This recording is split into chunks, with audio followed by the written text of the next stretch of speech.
Thank you very much. Ladies and gentlemen, Mr. Thomas Hirschhorn, give him a round of applause. Thank you, DJ ABD. The second, Marcus Green, then Stanley Aronowitz, John Chiaradia, Rupe Sings, Joseph Buttigieg, Walter Adamson, Gayatri Spivak, Christine Bucci-Glucksmann, David Forkax, Nadia Urbinate, and today, Frank Wilderson. Please welcome Frank Wilderson.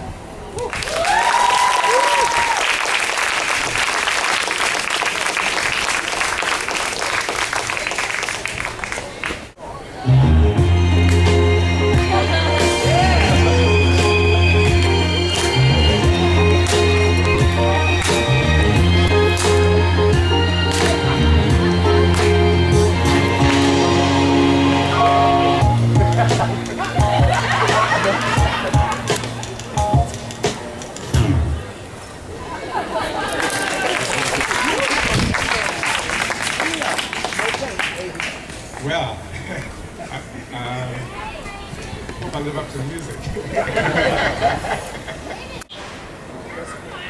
So I was saying that Gramsci's work helped me to remain an ardent anti-capitalist even after the Berlin Wall fell and the subsequent fall of the Soviet Union, a time when many of the communists with whom I was working in above and underground structures in South Africa began to have second thoughts.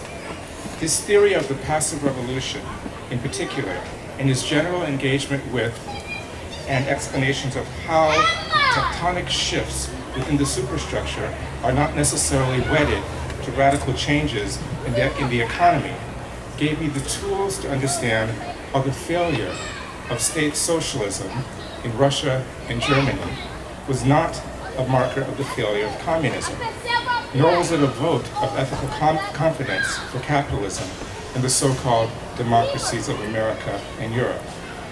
But Gramsci's writings have also been invaluable to my critique of Marxism. This is a critique from the left, not a critique from the right. That is to say, his works revealed to me how the rebar, the underlying schema of Marxist thought, in ways which allowed me to understand the limits of Marxism's capacity to explain the structure of Black oppression. My argument is that it is more productive to think Black oppression through the image of the slave, as opposed to thinking it through the image of the Marxist worker. This means, among other things, drawing a distinction between the worker and the slave, even though a worker might be press-ganged into conditions that approximate slavery, and a slave might, and often is, be forced to work. So it should be stated at the outset that though slavery is not the totality of a Black person's oppressive condition, there are also gender domination, sexual orientation oppression, and exploitation of Black people's labor, and in some cases, colonial domination. It is the truth of Black oppression. Antonio Gramsci's meditations on hegemony helped me to come to grips with why the structure of violence to which the working class is subjected cannot be analogized with the structure of violence which positions Black people. The most vexing question we as Black people ask ourselves is, why did the cop shoot me? In other words, how does one account for the gratuitous violence levied against Black flesh when the answer is, he shot me because I am Black?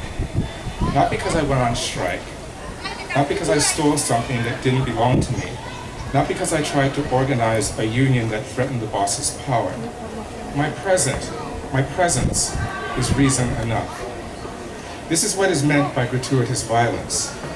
But if this relentless display of murderous force descended upon the workers as it does upon the Blacks, it would cause the equilibrium of civil society, which is vouchsafed by spontaneous consent, to deteriorate beyond repair.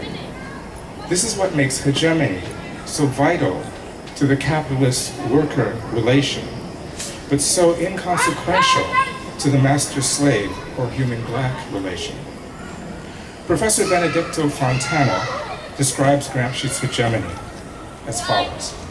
The generation and organization of consent through mechanisms and processes by which knowledge and beliefs are first produced and second disseminated. Here the crux is the formation, to quote Gramsci, of a conception of the world and its dissemination throughout the people. The hegemonic conception of the world is the one that has become the common sense of the people, but a counter-conception is constantly generated, even if only embryonically, to challenge the prevailing common sense. End quote.